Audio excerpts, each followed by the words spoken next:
Rip Tater Chip. Hello and welcome to MotorCult episode 43. I am Erik Berger, and that is becoming more and more of a pattern now. That's Yeah, why he's you doing it need a on beep. purpose. You need to have a beep. Should I just know use when the we start. pre-war bell to like signal you for when the recording has started? Yes. Well, no, how about this one? Because we never used this little thing. The post-war chime? Yeah, that'd be a good beginning. But why don't you just wait until after I say the thingy? Well, Yeah. I don't know. I don't know when to stop talking. I know you don't. Anyway, this is episode 43. I'm Erik Berger, that's Ryan Sinitsky, and then we also, of course, have Jana. Yes, we do. So yeah, we're kind of back in the regular grind now. There is a beer section, but I am too warm and too full of beer to have beer. I'm so, drinking a Pepsi. And Ryan is, he's doing a delicious soft drink. So I guess we'll just go right past that segment today. Yes. Okay, perfect. Sounds good. Hey, let's start up where we left off with the last episode with Okay. our new topic that we're gonna put in. Okay. What car would you? Because you mentioned, because this will be next day compared to. Yes.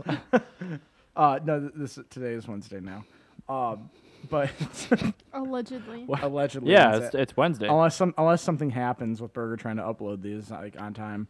I'm usually pretty good at it if I have the It file on should time. be. It's likely Wednesday today, I think. Look at the bottom right of your computer. Hover your mouse over where it says. Or upper right the if you have a time. Mac. Yeah. I don't really. If you have a Mac, I don't think you should care about what day it is, because obviously you are a starving artist. That's the only reason you have that. I don't think I'm And it a will starving say artist. what the day is. Fun fact. I think Wow. that'll also be our bombshell at the end of the episode. Holy shit, man. Anyway, what we were talking about. This was, is too early I on know, for the right? digression. What car would you buy in California Whoops, to drive I back? misspelled that. Sorry. Yeah, that was really awkward. What car would you butt in California? It was. I was reading that word for word until I saw that. And I had to Oops. pause. Anyway, No, what car would you buy in California to bum around for in a week and then drive back and sell to make specifically back your money? Car Week though. Yeah, Let's use that as an like, example. Yeah, car week. So you have to think of like, how reliable is this car? This should also become a guest question too. True. Yeah. What would you buy? To bum around in? You have And to should we set like a price limit, or are we just like No, "Eh." I mean, it's got to be something that's gonna probably be. It's gotta be realistic. So you can't say, "Oh, I'm gonna buy myself a Porsche 356 and drive it back." No, but like But it has to be something that's kind of reliable. if you're and- literally thinking about like circumventing shipping a car, yeah, buying airfare, yep, and we'll say a rental car expense for 9 days. yeah, So like maybe we should set that at like a fairly high limit of what that could cost, which is maybe like $1,500 to $2,000. I'd say $2,000. Let's say Okay, $2,000. 'Cause $2,000. that kind of evens I it think out. that And could I get you think- something that And would plus, last. the thing is that with $2,000, that's if you're getting something nicer than a Mirage. Yeah. $2,000's gonna be what you're gonna be spending, for that long of a period of time. Well, I was talking about like shipping car. Well, no, I was thinking about like how much the rental cost will be. Like if you rental's wanted not something, that if you bad. wanted something a little bit nicer, like if you wanted like a mid-sized car, like you're gonna be spending over $1,000. But yeah, and shipping a car, maybe, I $2,000's guess. a reasonable amount of money. Okay, fine. $2,000. And I will start by saying I'm in the realm of somebody that wants to try to buy a car that will make money on when I sell it up here. Yeah. So I actually have looked at this before, and then I'm gonna say either a late '70s, early '80s Mercedes Sorry, product that's me. like a 240D, Okay. which you can find for $2,000 in California, Yeah, for sure. and sell up here for about like 5, or not really 5, but like 3.5, 4. Right. You'll profit on it, or a early model Integra, the flip up headlight DA Integras. I mean, the cars that just go away here from rust. Yeah, something like that. Like, My answer is very similar to yours. yeah. But you don't want to get something that's like too weird. Like I'd be inclined to say a Peugeot 505. Well, you're never gonna sell that because nobody's gonna be like looking up. They might, but it's not a quick turn and burn. And also No. driving a cheap 505, 2,400 miles. that's the thing. You need something that's gonna be reliable. So that's the thing. Like yeah, a diesel Mercedes will make a it. diesel Mercedes or an old school Integra, even off trim level Mercedes SL gasoline one. Like a 380 or something like. You might be able to get a 380 for $2,000. Yeah, but, well, that's the thing. Like that's one of the off-brand ones. Or you know what? Maybe how reliable are the SLK 230 compressors? actually pretty reliable. So I would say, yeah, I would. You I could would. definitely pick one of those up for $2,000. Yeah, I mean, and you could get. That's one of those cars where I would prefer a manual, But even an automatic one, because that's still Yeah, you would be very an auto for that price point. Yeah, that one's still very deep in the hairdresser car range. For sure. I think what I would probably look at is, similar to what you're getting at is something that rusts away up here, but a car that people care about. So I was thinking a third-gen Toyota 4Runner. Ooh, or actually a first gen even. Well, I guess. But those you are probably can't afford you can't the first find gen. one. No. A third gen, those are gold up here. Yeah. Rust-free. Yeah. It doesn't matter if it's a 2.7 or a 3.4. Just get a manual one and bring it up here. That will definitely make it back. But kind of boring. So my second choice was a E34 BMW 5 Series. That would be a because those great turn to rust up here. Yes, they did. And people like them. Both really easy to get. There is one car that I did want to mention that was the first thing that came to mind was like a Cressida MX-83, like I have. Sure. But the thing is, those cars consistently everywhere in the world are like a $2,000 to $3,000 car. Yeah. It's one of those cars that just nobody cares about for whatever reason. Reasonable shape. Yeah, but the thing is, like, you can get one in Minnesota for the same price as you can in California. And the thing is nobody's going to spend more money to get one that's rust-free. Because they know, they everybody in the world knows you can go to California or the Pacific Northwest and pick one up for nothing in good condition. And then that also kind of goes for the LS400, which should be another car that I'd recommend. That's pretty good. Yeah, but like you said, I think those you're are not more, going to turn a profit. Those are going to be more keeper cars. SC300 you might be able to. Oh, that'd be tough in that kind of budget. You're going to get one with a shitload of miles on it and probably shitty paint. Well, that's the thing is you're going to be getting people buy them for the 2JZ. So if you manage to find yourself a manual SC300, that would be a great one. I agree. Yeah. But again, good luck finding one. So that's I think to stick with a diesel Mercedes or that's a good answer. A 123 or a 124. Yeah, very good cars. Yep. So I like my answers. I like your answers. I think those are both Jenna, fair. do you have a suggestion for what you would get? What would you buy in California to drive back and try and turn profit on? Reliably drive around, drive home, and also turn a profit. Yeah. White O.J. Simpson Bronco. I'm not gonna find one of those for $2,000. Actually, you might be able to. Really? Maybe not the O.J. Simpson generation, but the '80s ones, you definitely could. Yeah, but you're gonna make There's money still on an '80s Bronco. Maybe. Yeah, you totally can. Okay. If you look on Haggerty and see what even the cars, after fuel expense for the week and the drive home. Yeah, no, seriously. Like, if you look at how fast they're appreciating, you can still find people that just don't know how much they're worth. I don't know. Regularly. I would buy a car. I would get attached to it on the ride home and not be able to sell it. So. That's why, you want to buy something that you don't really care about. For me, the third gen 4Runner is great, but now I have the Vita, so I don't care. Yeah. E34s are great, but I have E30s, which are better. So a Tercel SR5, the 4-wheel drive Tercel super wagon. Cool. Yep. Another super cool car. Yep. And you'd be able to get good MPG too. Yeah, and that's one of those cars where I feel like I got it. What? This is perfect. Third gen Camry manual station wagon. Yes. Those are worth a ton up here. Yeah. Especially the one with the dual rear wipers. I'm acutely aware of the car you're thinking of. Okay, cool. Yeah. Yeah, because if you could pick one of those up in any kind of paint condition out there with a stick, even an auto. Yeah. If it's a V6 auto, yeah. Oh, dude, yeah. Or a Camry Coupe. Yep.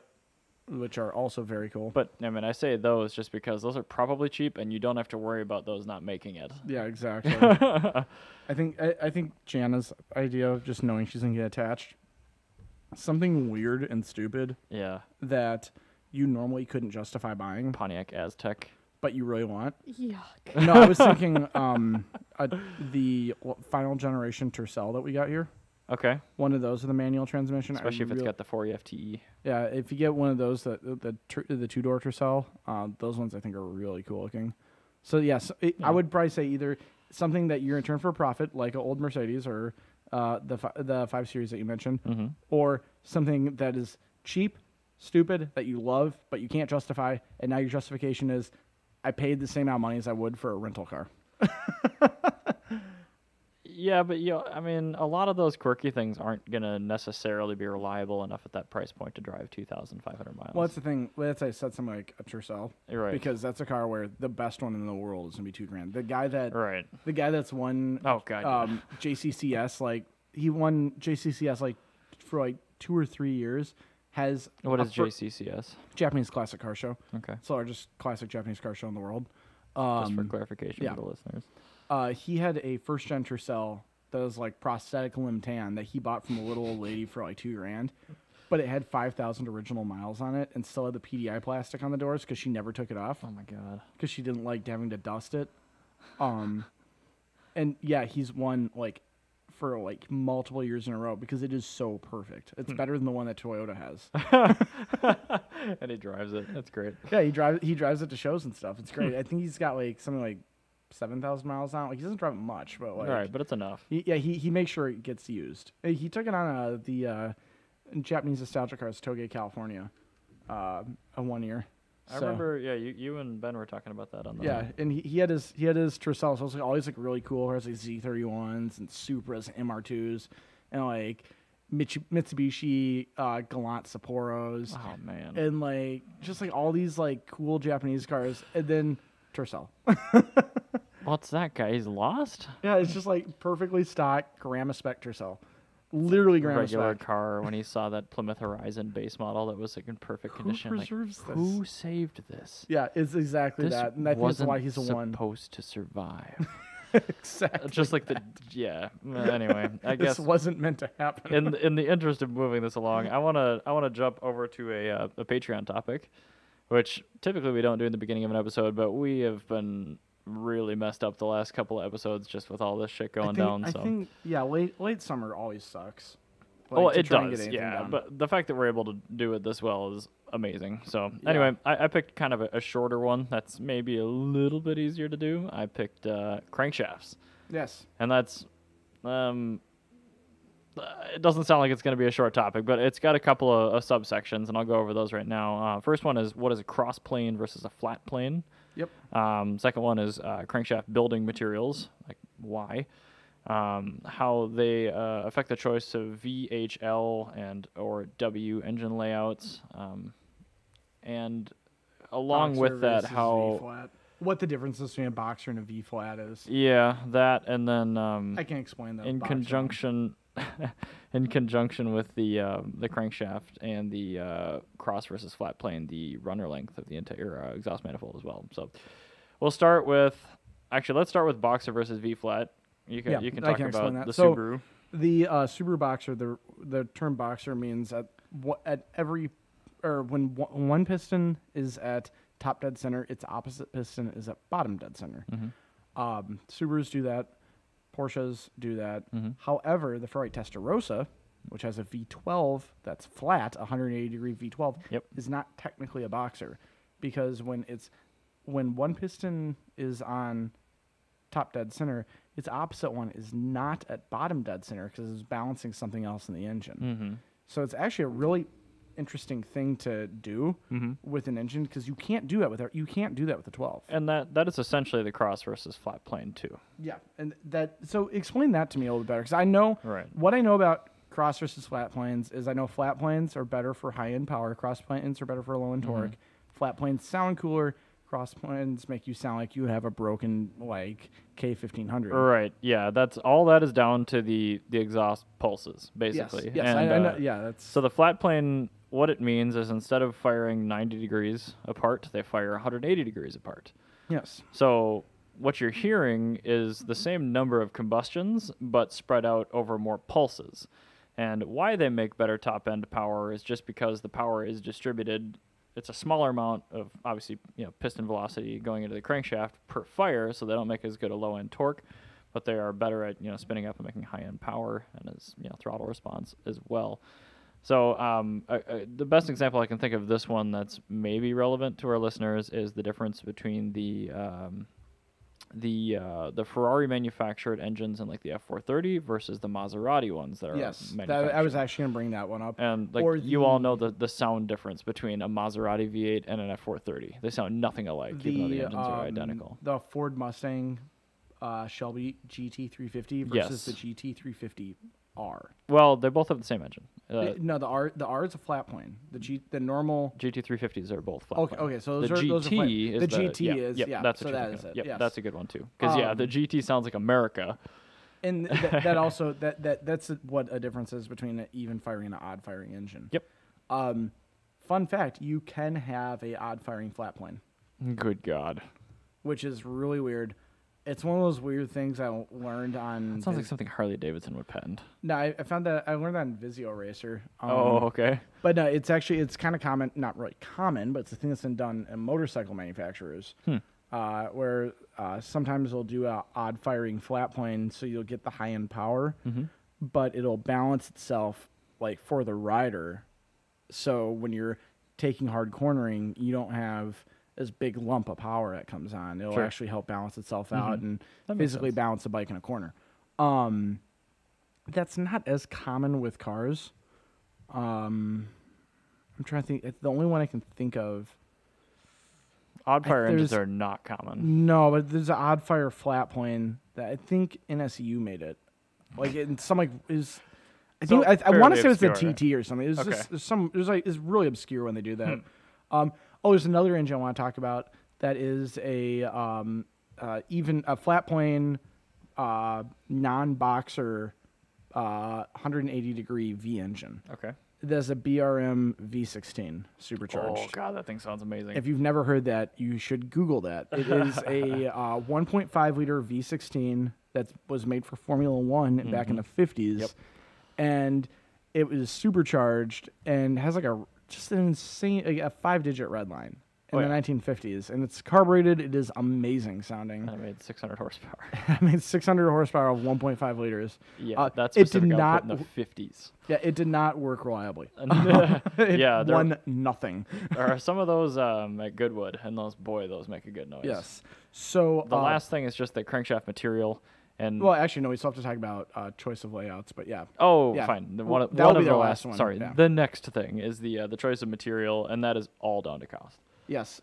Most of them are cast steel, graphite steel.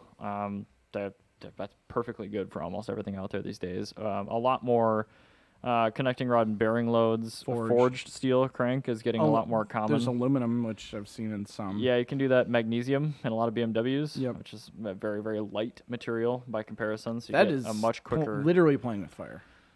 Yeah. Magnesium. Mr. Wags has a magnesium crank. So does Corey's car. No,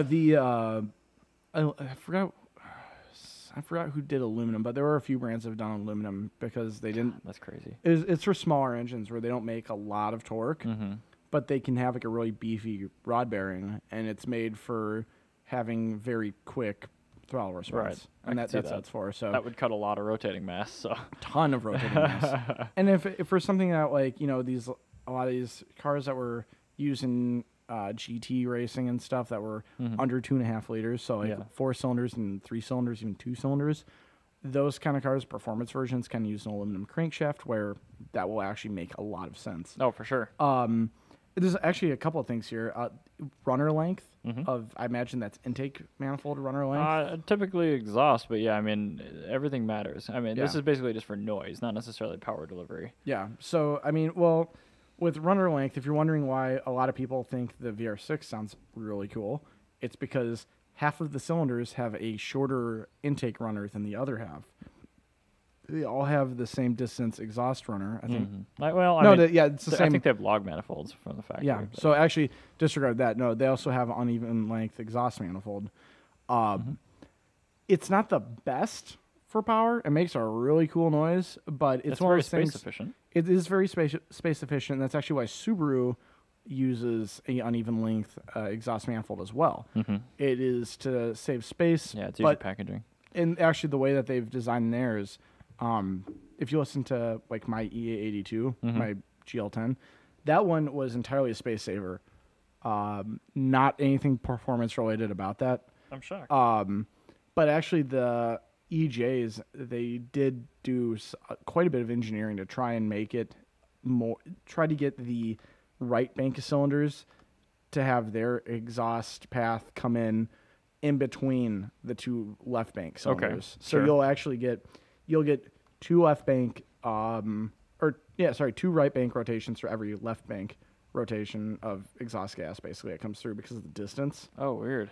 Whereas on the GL10, the right bank will literally come in on top of the left bank, and it'll backfeed everything into the intake on the left side. That doesn't sound efficient. It's horrible. It's really awful. That's how Subaru's managed to make a 1.8 liter single overhead cam, fuel injected turbocharged engine make only 111 horsepower and blow head gaskets all the time. The original one was even less than that. That motor week we were watching. That one was different though. So still a 1.8. No, it's a 1. It was 1.8, but that was a pushrod 1.8. Oh, okay. Yes, that was a overhead valve 1.8. They also used a different turbocharger and lower boost level. And that was way more reliable. So I made it 40K on head gasket. That's pretty good. Intervals, like that's considered factory expected timing. That one, oops, I knocked over my trash. I see that. But the EA81s, you were able to actually get closer to about 90 to 100,000, which was on par with a Volkswagen in that era. So yeah, they weren't that bad. Now engine cylinder layouts, because these aren't even all of them. The VHLW layouts. Yeah. That's entirely for space saving, and not entirely for space saving. Yeah, I mean that doesn't really have anything to do with the cross versus flat. I mean that's consistent across all the layouts and how they differ. But I mean I feel like that can change. It's all done to suit the chassis it's going into. Yeah, that is more based off that. There's a reason. The reason that Nissan uses a V-shaped engine instead of an inline is it saves space up front. It's easier for crash test ratings. You can also run a lower hood line, and it's better for pedestrian safety bullshit. Inline engines, they're a lot taller, so it's harder to get something that's got a low hood line. Right. It's harder to pass. Inherent internal balancing naturally, Yes. which is nice. So you can typically make them lighter. Yep. And you can make them more powerful. The V-shaped engines, you actually do have a loss of torque because of that rotational mass. Instead of going straight back from the crankshaft, actually goes to trying to twist the engine. Yeah, it's stressing the block. Yeah, and that does not happen with the inline. That's actually why back in the 1920s and 30s and 40s, you would have inline 8 engines. Oh, yeah, which we all like. Yes, because those actually make more sense than a V8. The V8 is entirely a space-saver design. Oh, definitely. It's just like the W. And then the W is a really weird... That is there are two VRs, right? Yep. Usually, because Volkswagen is the one that makes most W engines. I can't think of a non-Volkswagen W. Yeah, I can't either. I think I watched a Vizio Racer thing on that. I think there's a motorcycle from like Italy that also uses one, but I wouldn't be surprised if it's a trade. So basically, and then I guess we should explain what a VR versus a V is, because a VR is a V6 that shares a common cylinder head. Yep, it's a 15-degree V6. Yeah, with one cylinder. It can be different than 15, but yeah, in Volkswagen, a VR, as Volkswagen knows it. Yeah, in Volkswagen, it's a 15. Yeah, in Lancia used I said their V4 was technically a VR4 because their 4-cylinder V-shaped engine shared a common cylinder head. And like the Lancia Fulvia, and most of their cars made after. No, not on the Fulvia. That was a 90-degree. No, that was not a 90-degree V6. That was a super narrow V6. V4. Yeah, sorry, V4. But yeah, then H engines, boxers, flat engines. Those range from 2 to 16 cylinders. Oh, sure. Yeah, look at that. Yeah, it's kind of cool. Interesting. Yeah. That's another engine design that you use entirely for being a space saver. Yep. Oh god, that's got to be a tiny engine. Yeah, that's just half a W8. It really is. W engines, I think, as ridiculous as they are, I think they're probably my least favorite. Yeah, they don't make good noises, and they're really unreliable. It's really hard to make them reliable. I'm okay with the noises because they kind of sound like a really angry Subarus. And the connecting rods have to be like paper thin, which means tiny bearings, and it's just not good. It's really, really hard to make one of those reliable. Ooh, look at this cutout of a Fulvia. One engine design that I've not seen ever in a car that utilized like in a production car, a radial engine. That's because they require immense air cooling that a car can't produce. If you're wondering what a radial engine is, if you look like old World War II planes where they have like that big circle engine on the front, circle thing behind the fan, that's actually the engine. And then you end up getting these really cool like 36-cylinder radials where you'll have like stacked layers. Yeah, you have heads. like 3 stacked layers of 12-cylinder radials. Oh no, there actually was a car that had a radial. It was a flat-mounted radial made prior to World War II. Is rear-engined and air-cooled. Oh, it would have to have a big prop on it. Yeah, or a big fan. It was Yeah, I don't even think it had a fan on it. It No, it would- did. it would need to. It had a flywheel, which was external to the transmission that acted as a fan. Oh my god! I guess if you engineered it and you put enough weird. fins on it, you could do it. But like those things just cook. Yeah, it was super weird. They did not so well. I saw like one. not I surprised saw by that. one on Chasing Classic Cars once. I'm like, that's really. I've weird only and ever seen cool. swaps with airplane engines, and yeah, they say that they can run for about a minute and a half before they get way too hot. They gotta shut them down. Yeah. Now another thing that we should also mention is what square versus under square is, and that is That doesn't have anything to do with the crank, though. no. But I mean, while we're talking about I bottom guess end fine. stuff, let's just talk about that real quick. Yeah, so that's when the vertical distance away from the crankshaft on the piston, the stroke. the stroke, is shorter than the distance across the crown of the piston. Which is the bore. Right. So the reason you want a over square is when, say, on a Honda Civic B18 is a square. It's 86 by 86 millimeter. Which means that the stroke is equal to the bore. Exactly. And what you get with that is that has a tendency to balance itself, the piston, while it's moving up and down. When you have too long of a stroke, the long stroke is usually pretty decent for torque, but you get what'll happen is the side of the piston will try to hit the cylinder wall. It'll wear on the wall. That's why A lot higher piston velocity. yeah, that's why a lot of pre-war cars, these cars that are 17, 20, 25, 30 liters, and their pistons are only like 4 or 5 inches across, which is huge. But if you think Right. of But the skirts are like... but if you think of like how large the displacement is, like that's not much piston for that displacement. Right. What they do is you have a ton of stroke because they were designed to move a 8,000 pound car. Yeah, they're designed for lazy, slow torque. Yeah, and that's what they're designed for. Then you have these really long piston skirts. Everything gets really heavy. That's a problem. Over square engines, a 4AGE comes to mind. B16s are over square. There's a bunch They're- of square engines. S2000. They have less wear on the cylinders. They make a little bit less torque, but they make way more top end power. If you have an engine, if you want to build an engine that goes over 10,000 RPM, you almost have to have something that's over square. I can't think of a single 10,000 RPM engine that is under square. Yeah, I can't either. I think the highest revving underscore engine I know of is the AP2 S2000. Is that? Oh, I guess is that under square? Oddly, it is. Okay, because It's really strange. It the shouldn't be. F22, I guess. Yeah, because they stroked it out a little bit. Yeah. That's weird. It doesn't make any sense because it still revs like That's also why 8400, but- last episode we were talking about the DA GSR B17. That engine is not favored by a lot of people in the Honda community because that is actually under square. That was a stroked out B16. And what happens with that is you can rev them out like a B16, but then they crack their cylinder walls when you Fun. make big power. Well, I wonder why. Yeah, I know, right? He's put a B16 crank in it, you're fine. But yeah, a B20 though, that one is larger bore. But then when you get too large of a bore, you run into an issue where your cylinder walls are too thin. And you can crack cylinder walls there, again leading to the same issue. Right. Yeah. That has to do with the cylinder spacing. But I mean, again, that's a little bit of a digression over from crankshafts. Yeah. So I wanted to mention that while we're on that topic. Yep.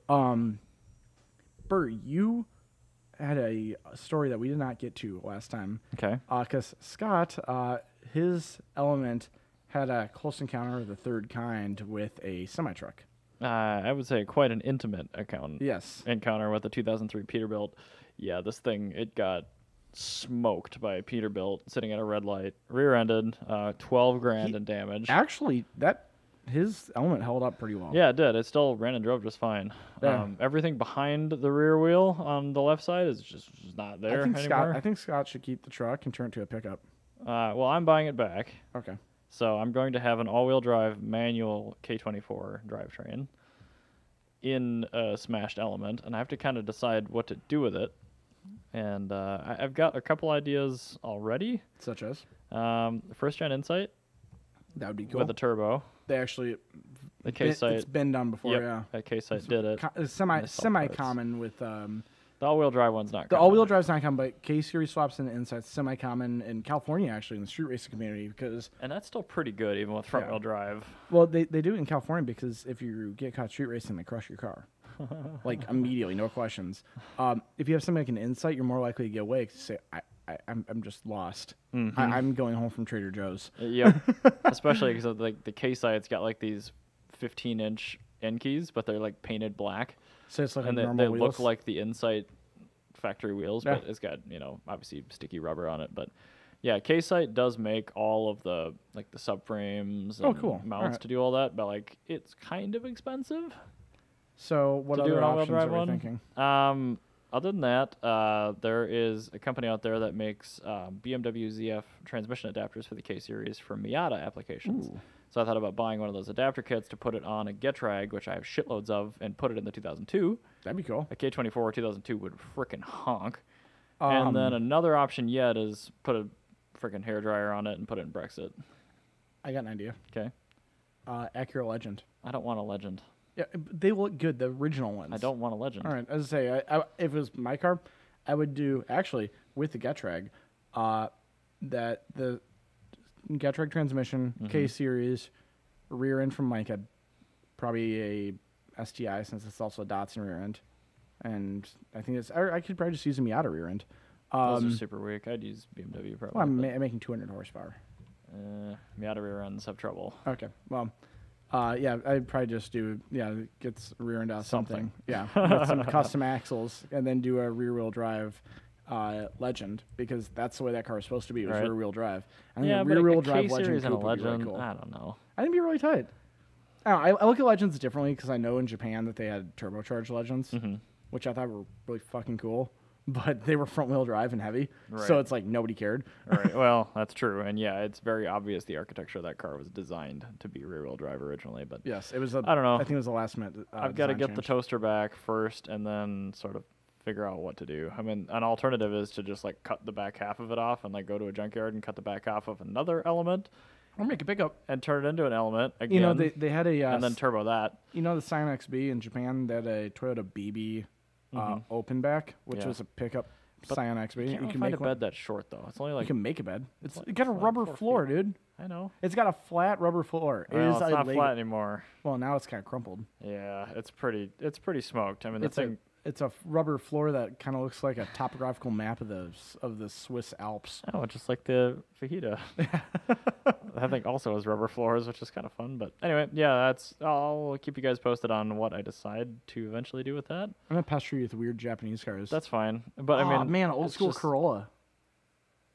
That'd be tight. Again, I'm okay. I'm open to buying a chassis to do something. Because I think the 2002 With is this? just the M10 would be kind of cool. Well, the fact that it's original engine, it kind of makes me not want to take it out. But That's I what can I'm always put it thinking. on a stand. But I think a K series in that car would be really rad. Oh, yeah, I mean it would be. You're not wrong. It's like when you see people put F series into Datsuns. It's really cool. Yeah, I mean, it'd be really great. And, like, that's way more power than I'd get from a low-pressure turbo on the M10, so... Well, how about this, listeners? If you want to help Burr Yes, decide, please decide what for me. he should have, join for the $1 a month Patreon option, and you can send it to us as a suggestion, and we will put that. And if Burger does I will take go it under through with your advisement. with your idea, I will send you a MotorCult T-shirt, which I will make. I will see to it that he makes it manually with dyes and... No, printing I will screens actually and- get it like screen printed and Yeah. properly done, not just spray paint on a T-shirt. Fine. Yeah, so I think that's kind of cool. Yeah, we'll see where that goes. I'm definitely saving the drivetrain, but, like, whether or not I keep the all-wheel drive portions, I don't really know. We'll see. I mean, all-wheel drive would be cool in like some things. It would. There's like a hierarchy. Like rear-wheel drive, you never convert to all-wheel drive because it ruins Right. it. Front-wheel drive is fine, but you can convert to all-wheel drive and make it better. And in some honestly, some situations. The all-wheel drive setup with that trans is worth a pretty good chunk of change to people. Is that manual all-wheel drive setup? Like everything, both subframes, the You diffs. could make the world's coolest Integra sedan with that. How much are Integra sedans? Nothing. $2,000, rust-free. But like a B18. I with a would draw snap-on the belt. line at like $1,000 for a chassis, $1,000. I You think. can. I think we can find you an Integra sedan for $1,000. It would be kind of funny. They've got to 3 do that. generations of it. You have a flip-up headlight. You can have the boxy one, or you can have the one with the round headlights. You can also do a JDM front end where you get the long rectangular headlights on what was later also the Ideally, DC. it would need to have the same track width as an element. Well, they don't. But but Hasport makes axles. If I'm for doing that, I'm specific going to purpose. do the Insight because you can pick up one of those with a bad IMA for $1,000. Yeah, but with an Integra sedan, you like sedans more. I do. That's why I was saying an Integra sedan. I also don't want an Integra sedan. Like a first-gen Insight, I actually kind of want. That's fair. That's very fair. And it's all aluminum, so they weigh nothing. Have you ever seen the first generation Integra sedan? Yeah. Yeah, the Those full are really headlights. ugly, yeah. I think they look great. Oh, okay. You I like, feel like- I you don't like the 80s. I do like the 80s. It's like the era which like sedans I'm kind of okay with. I don't know.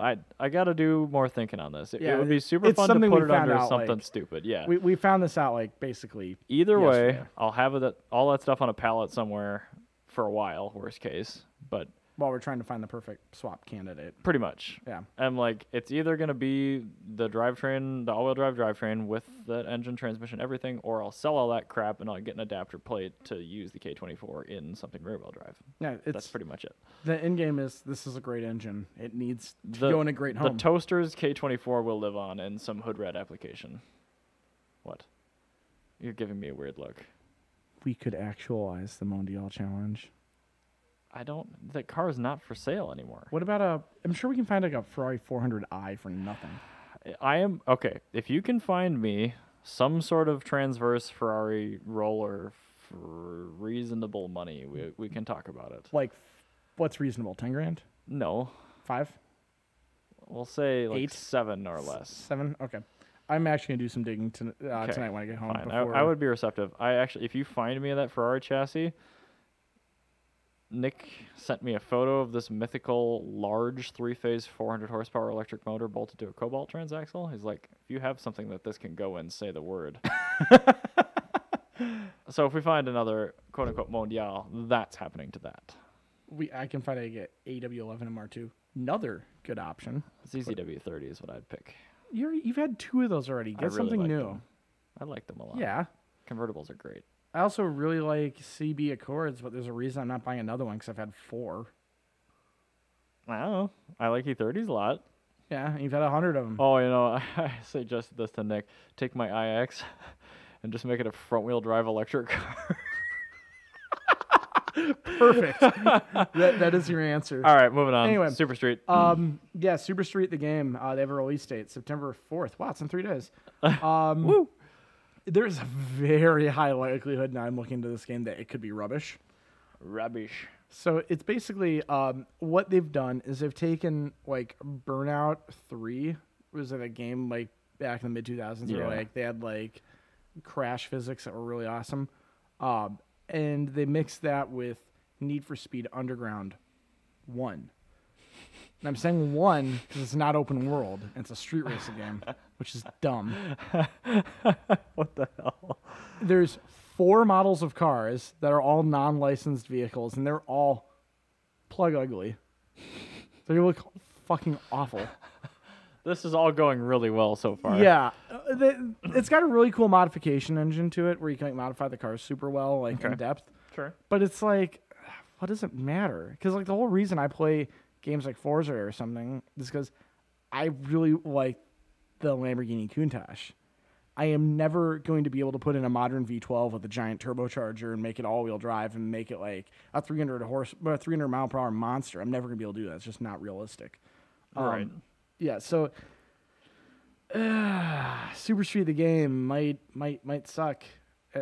If it debuts at $20, I'm gonna buy it. If it's anything more than that, I'm not gonna buy it. Not buying it until it hits like $3 on a Steam sale or something. I promise you, it'll hit that probably by November. So it looks like it's October, going probably. It looks like it's going very badly. Yeah, I pulled up your link on the feed, and it's even that one. I mean, there's not much to the story even. Oh wait, no, that's different. This is No, different this is my next game I'm talking Okay, about, sorry. which is I pulled up the link for the next Netflix thing. is doing more car-related stuff, and they are doing fastest car. Nobody liked it the first time, so now it's time for round 2. I don't understand why they're doing that. They're also doing an animated Fast and Furious show, which might be okay if they stick it to like the first 2 movies worth of Fast and Furious. Do you really want Roman Pierce No. and that stupid Eclipse convertible? No, but I'm thinking more like I'd rather see body kitted out Eclipses than see a bunch of stupid Challengers. I guess. I think, Here's a I think Lycan- animated would work better with Fast and Furious 3. Here's a W Motorsports Lycan supercar that they gave us for free, so we're putting in the movie. And here is a Dodge Charger Hellcat because we couldn't get a Dodge Demon because this is what Dodge gave us. And here is a Mercedes like 6x6 G-Wagon because that's what Mercedes gave us. It's not like it used to be, because Fast and Furious, what I liked about it was they had cool import cars. Like when I was a kid, I was watching Fast and Furious. I'm like, fuck yeah, it's Evo 7. That's awesome. Or, oh yeah, look at RJ DeVere's actual EK Civic. That's pretty cool. Like that got me excited. Sure. Even like Fast and Furious Tokyo Drift, like the acting in that was awful. But I mean, historically, no Fast and Furious movies had good acting. Yeah. But like I'd still go there. I'm like, there's a Mitsuoka Orishi. Oh god, those things are so ugly. Or you're like, hey, S15 Sylvia, cool. Those are pretty cool. Even like the fourth one, like that one, you still had like R34s and R35s and STIs and stuff. Mm-hmm. But by 5, 6, 7, 8, whatever we're at, 12, I think is where we're at. I don't know, 9, I think. I don't know. These later ones, it's just stupid. Can we measure them like the Jesus people measure years? Yeah. Like do Fast and the Furious like BC? Yeah, basically. I think 5 would be. Or B. I think Fast and Furious 4 is the one, because that's the one where it's started getting profitable. So I think that's like. Was 4 the one where they hijacked the gas tankers in the beginning? Yeah. Okay. So I think that, what we call that, before BF4? Before Fast 4? Oh, never mind. I take this back. We shouldn't do this. It's way too complicated. Yeah, no. I was going to talk like pre and post Paul Walker. Pre and post Fast and Furious 4 is where it is. Fine. Yeah, that's kind of where the difference was. And then once Paul Walker died, like they should have just killed the series. Yep. Like right there. Now it's just like gross. Anyway. Once they contracted Wiz Khalifa all over. God, no. So, burger. Yes, I want to talk about. I briefly mentioned this. I think the episode before you guys went off to Monterey, and I don't even remember the instigation for this, but I had brought up the fact that in the 70s, Porsche had engineered a car that was designed to last for like 50 years, and I went and did some more research on this because I wanted to talk about it, and it turns out it's 30 years, designed to work absolutely flawlessly. And on the video version I pulled up, Jalopnik did a little write-up on this. I actually learned about this in a coffee table book I bought on Porsche about 10 years ago for a book report because I hate reading books. So in 1972, they developed, it's like a little hatchback. It had a 2.5-liter air-cooled flat six making 75 horsepower. It looks like a really cool Golf. Yeah, I've never seen one of these with the aluminum body panels on it. It's almost always shown with the chrome steel substructure, which is like a mesh, and it's designed to be really easily fixed and replaced if something happens. But yeah, they set out to over-engineer every component of the car so it would work flawlessly for 30 years. So you change the fluids, that's it. Fluids. That's great.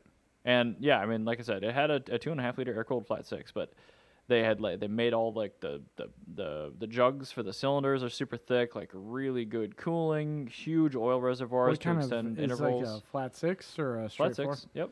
Oh, so they basically just took a 911 engine and just like. And they took a bunch of displacement out of it by adding a bunch of metal. Good. And then a lot more oil to keep it cool. I mean, yeah, apparently it is like the most insanely overbuilt flat six ever, but it also made 75 horsepower. Like 1 liter.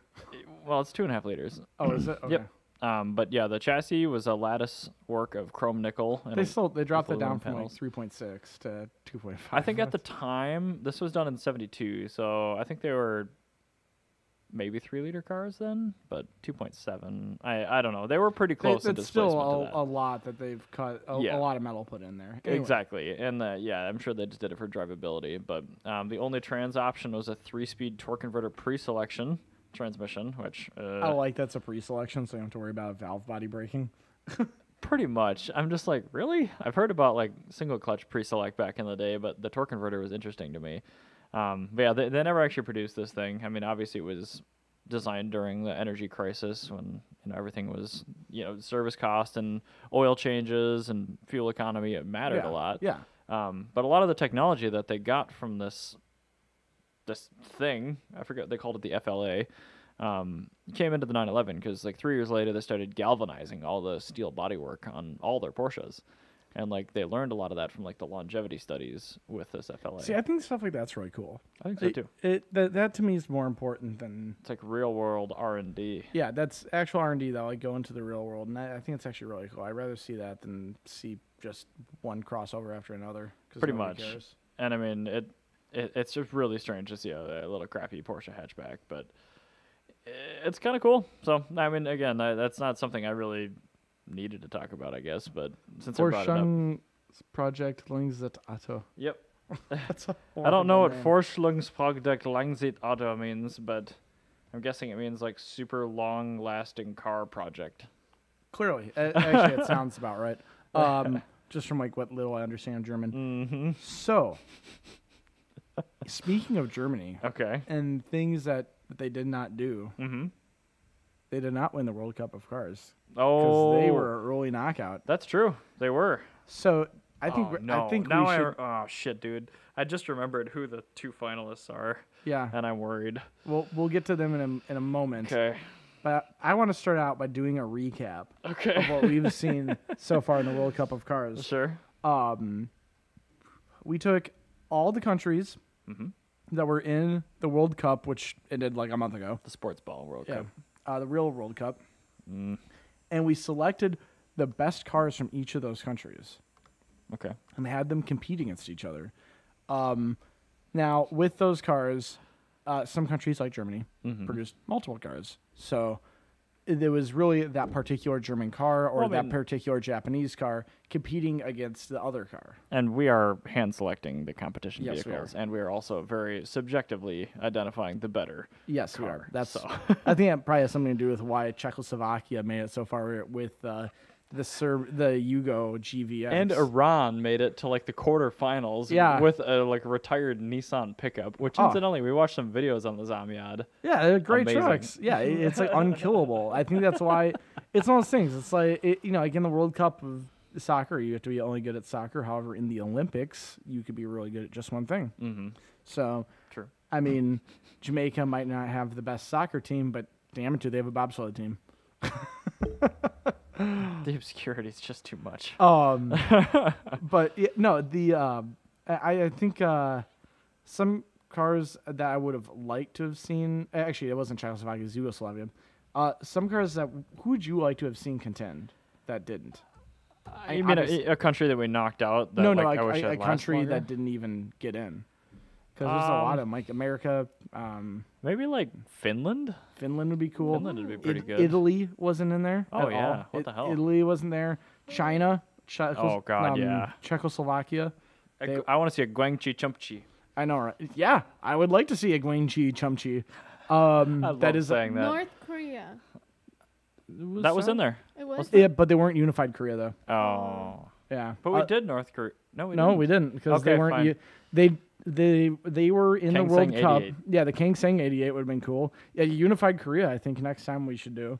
But we could make up our own bracket that has teams in it that don't compete in the Sports Ball World Cup. That doesn't much matter because then it's us coming up with it. I want the actual challenge of basing off of something completely arbitrary. Okay. Well, we did really well with it then. Yeah, we really did.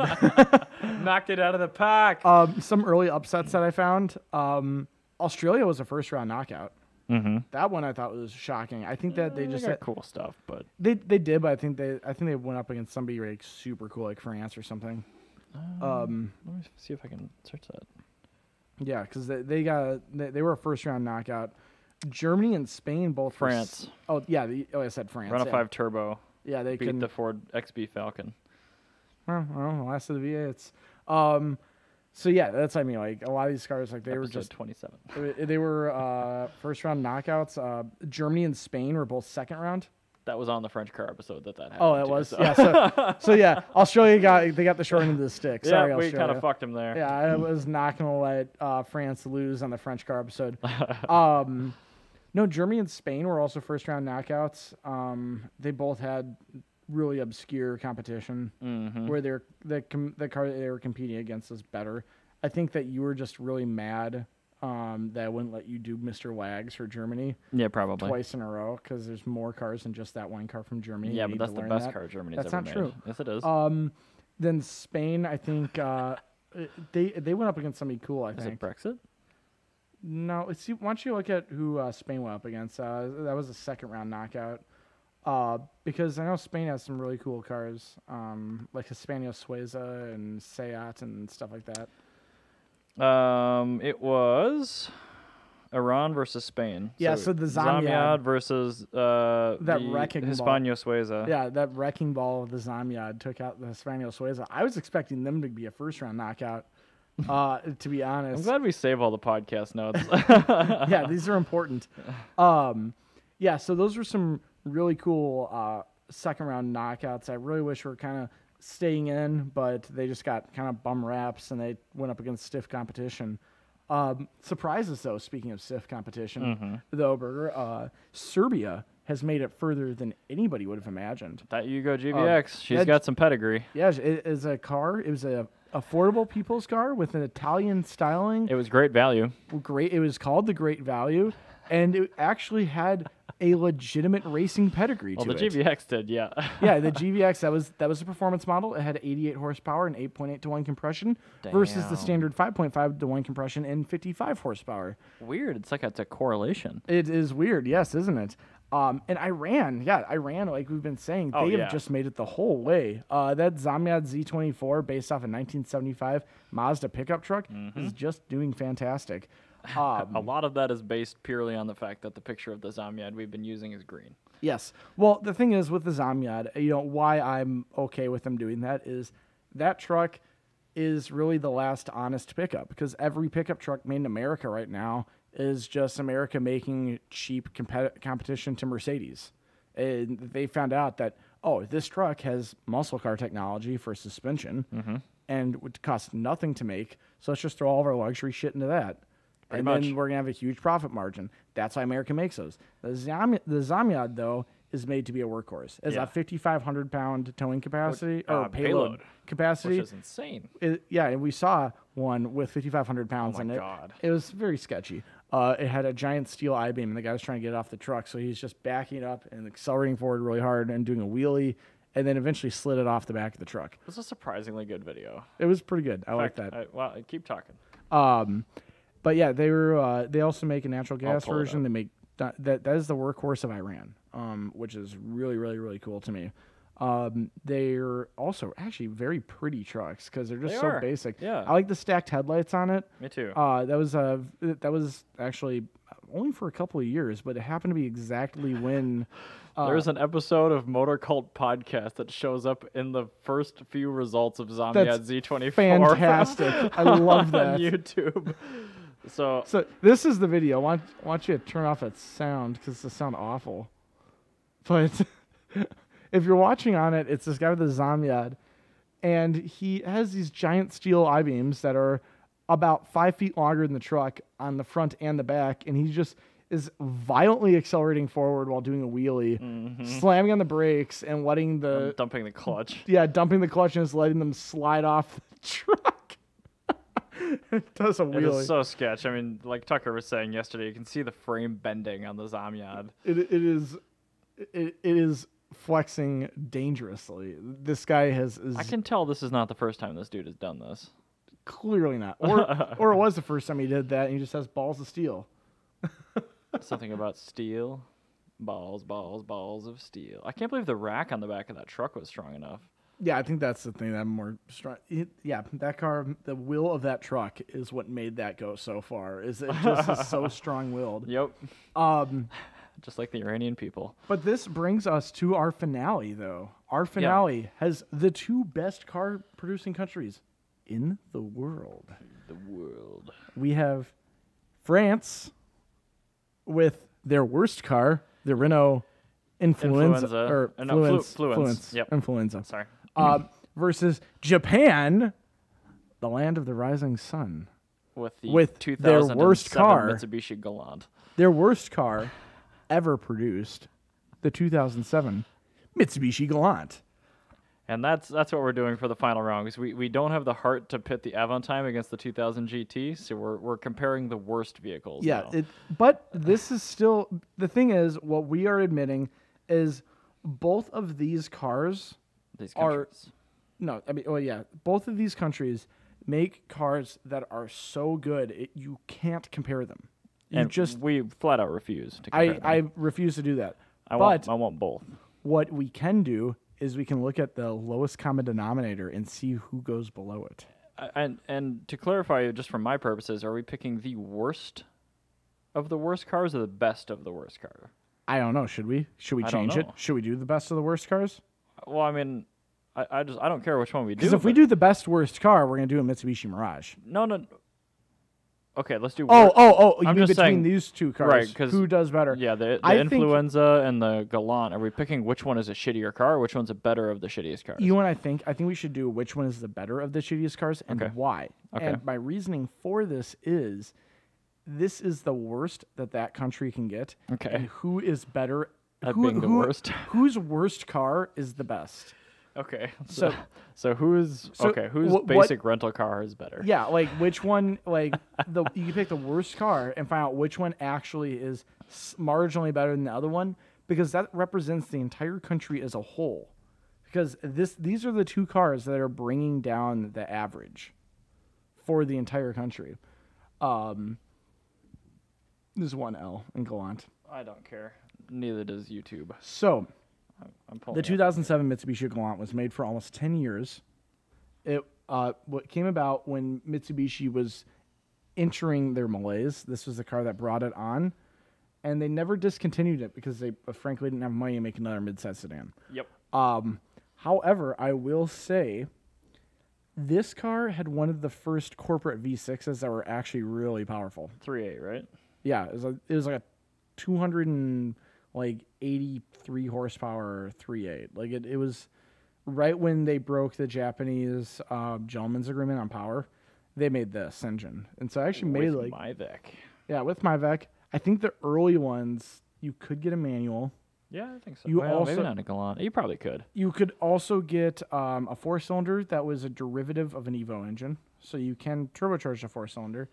However, they only came front-wheel drive, which is not good because the Galant everybody likes was all-wheel drive.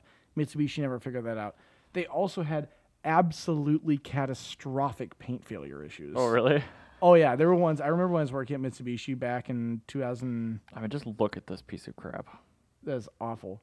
But when I was working at Mitsubishi back in 2011, we would have those in the lot, especially the black ones, where they would have paint failure on the roof from sitting on the lot for a month. Are these GS platform cars?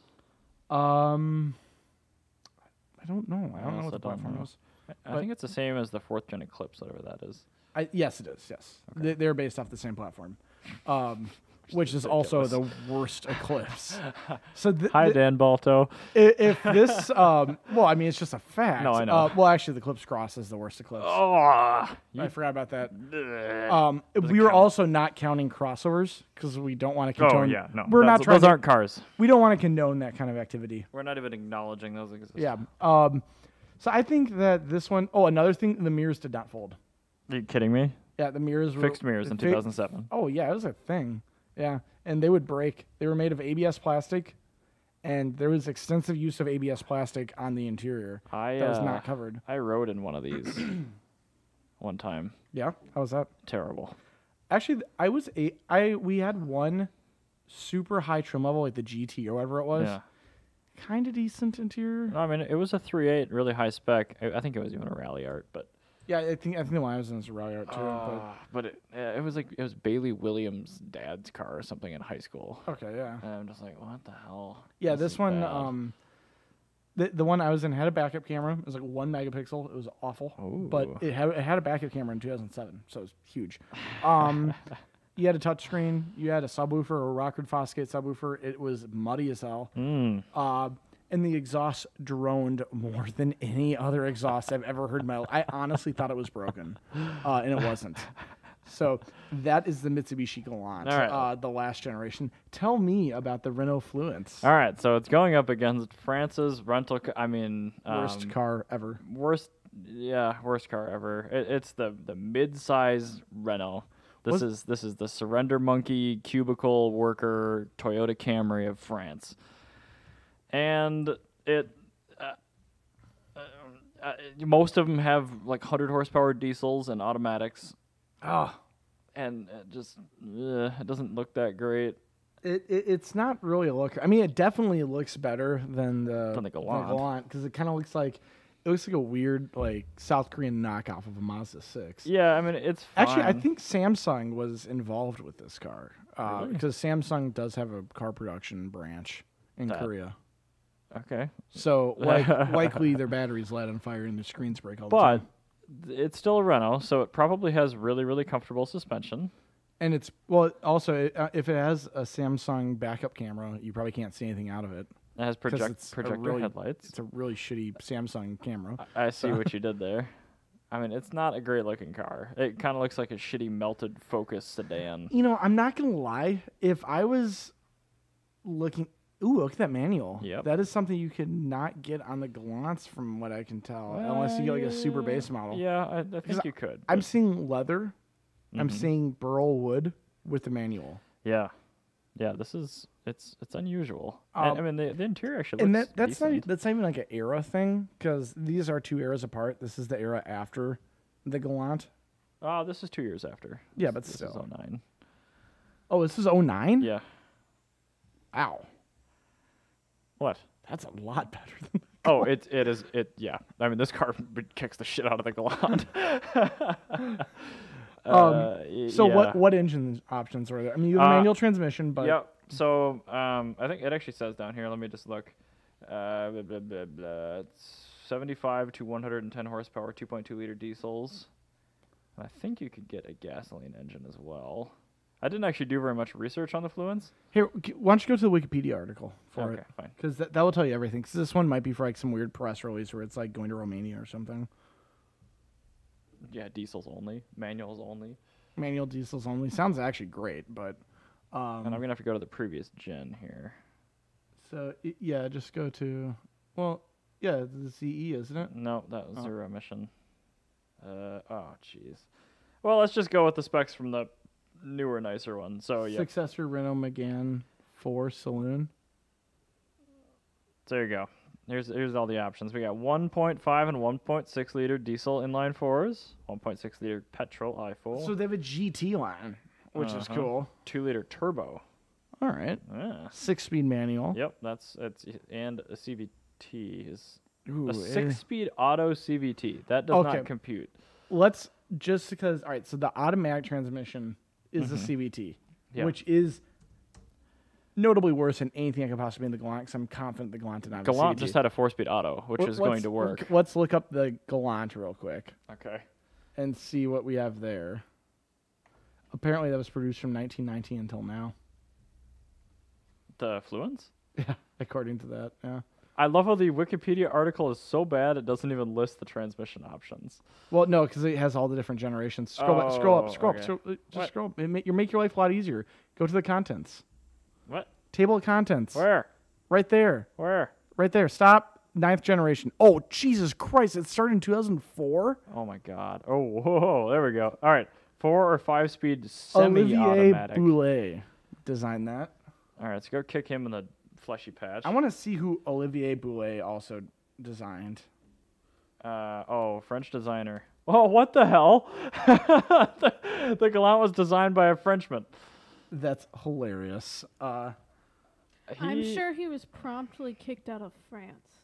Yeah, second generation legacy. He claimed to silence. S-Class and C-Class exteriors in 89. Oh, jeez. This guy actually didn't suck. What the hell was going on? Well, he had a brain aneurysm? Oh, okay. But yes, the Galant was offered with a 4 and 5-speed semi-automatic transmission and a 5-speed manual. They didn't offer to pay him. They just told him to design a car for no pay, and that's what he designed. The Galant? Let's just say that. That's probably what happened. Okay. He was Like, he was we really forced, we need a car. he was forced to design a car. Here's a pizza. Just scribble it on this napkin. we don't have money, but we can pay you in other ways. Oh, God. I'm not going to ask. What'd you do to that poor Mitsubishi? Oh, this poor man, what did he do? 04 to 2012. That thing ran 8 years. You know, that was a long time, but it wasn't as long as the Evo 10, which was literally, I think that was like a 10-year car. Like that generation Lancer. I thought it went from like 08 to 15 or something. So I'm trying to load up on my computer. Jan's brick, I mean. Up there. Does that work? Does that work? Rude, Ryan. Well, I'm sorry, honey. It's a fact of life. This is what I have to deal with all the time. Oh my God, this computer! It's You're just welcome it- for a free computer. it refuses to acknowledge that Wikipedia exists. So I'm gonna have to look it up here. I just want to look up more facts on this car. So what I'm wondering is, what is the best engine, and what is the worst transmission option? 4-speed automatic was the worst transmission. Okay. The best engine was a 3.8 liter V6. Sorry, you had to hear me clicking. I want to make sure that I'm not making the wrong decision. It's also a 3,740 pound car with the V6. You know, that doesn't sound that bad. This car kind of ushered in the horrible malaise that we find cars in today.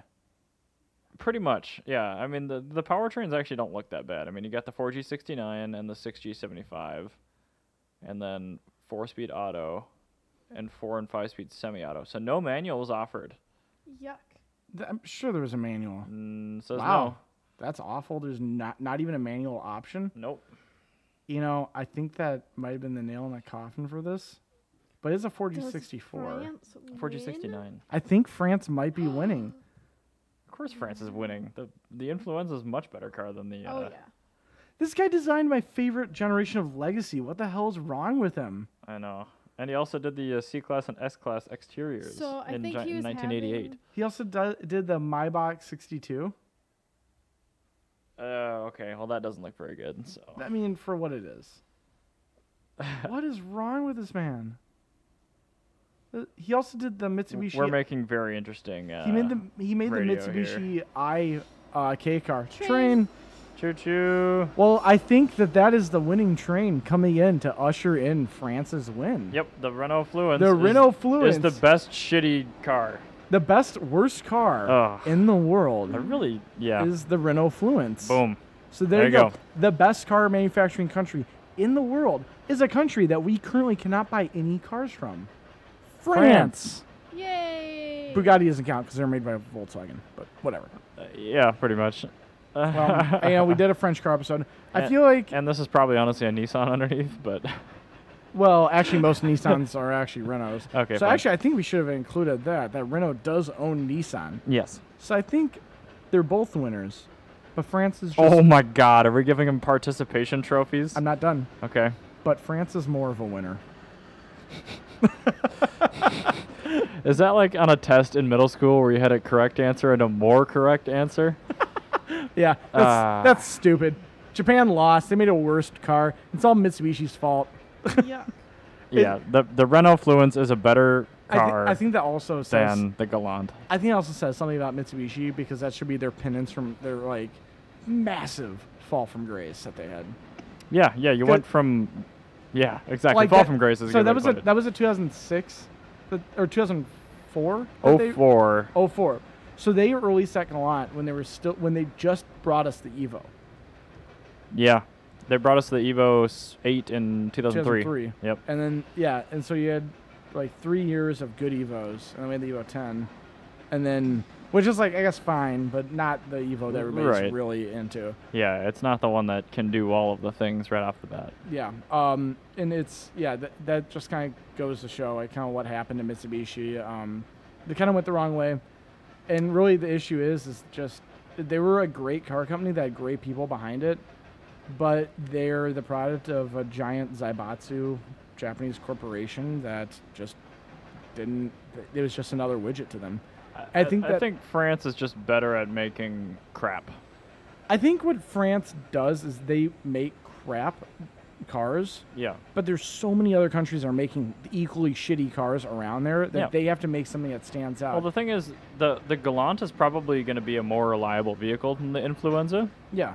but the Influenza is going to be a much nicer thing to own, live with, drive, and operate. I don't know if it's to be that much more reliable because Mitsubishis aren't exactly reliable. That's Plus, true. they have horrible paint issues, which equals rust. Okay. So You know what? I think they're pretty much on par then. I think they are. And I think that's also kind of the thing about Japan and France is they're both equally capable of making some garbage. Yeah, and they definitely do. They definitely do make some garbage, like real hardcore garbage.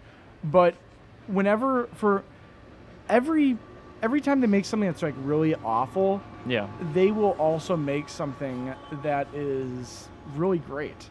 That train had 3 engines. Yes, it did. That was massive. That was a very long train. Yeah, it was. But yeah, like Mitsubishi, they made the Evo and this Galant at the same time. Yeah. Renault, yeah, they made the Renault Influenza, but they also had the Megane Yeah. RS or whatever it The, is. those they keep changing the name of the performance one, so yeah, The it was Renault Sport Megane. the yeah. Megane R2295 or whatever it was. Yeah. I don't know. So like, these are companies where I think that's what makes their good cars all the more special. I was gonna say this is a little too late for the Avantime coexisting, but Yeah. they also made the Avantime. Yeah, they did. Which is But it's one of amazing. those things where it's like that makes their good cars all the more special. Yeah. Because they stand out more, and they make enough good cars that it actually makes you want to desire the brand. Where Right. you can get a Renault Influenza with a manual transmission And a diesel. and a diesel, which sucks. But if I'm in a world full of suck, I will totally take the manual transmission, whatever. Or you can get the GT line with the 2-liter turbo gas engine. Yeah, and I probably And a manual manual. transmission. Of Yeah. course you can. It's made in France. Everything is offered with a stick. Can you actually get the GT with a manual? I'm sure. That's actually very cool. Because that would be hilarious. Because that's just a totally normal whatever car that nobody wants. Well, I guess people want, but nobody cares about. People want it, but they don't care about it. It's like having a different brand of bottled water. Nobody goes out of their way. I guess Fiji, but I mean, nobody goes out of their way to go get a God. Dasani. It's a Romanian market vehicle primarily. It looks like. Perfect. Oh my 6-speed goodness. gearbox. Yep, they got it. Cool. All right, cool. All right. There you go. All right, I think that will be our bombshell. France wins the World Cup of Cars. Yay! Congratulations, Yay! France. I wish I could play the French national anthem. I'm so glad you can't. Yeah, I'd probably play it on kazoo or something. Or vuvuzela. But I am very happy about that. I don't think anyone's terribly surprised by this, but Especially after listening to our show for... episode 27, the French car episode should probably be a dead giveaway. yeah. That Well, I mean, oui, merci. the thing is that we didn't plan that. Like, we did this to give them the most equal playing field because we would have sat here arguing back and forth, and then somebody would have won because of some technicality. Which I think kind of is what Trying happened. to do 2000 GT versus Avantime just wouldn't have ended well. No, it would not have gone well at all. No. There would have been blood and... Yay! And on that vuvuzela, Vuvuzelas of cheering. Yay! we end this week's second Thank you for episode. listening. Yay, France. Yay! Good Lord, man. We'll see you guys for episode 44 on Saturday. Thanks for listening.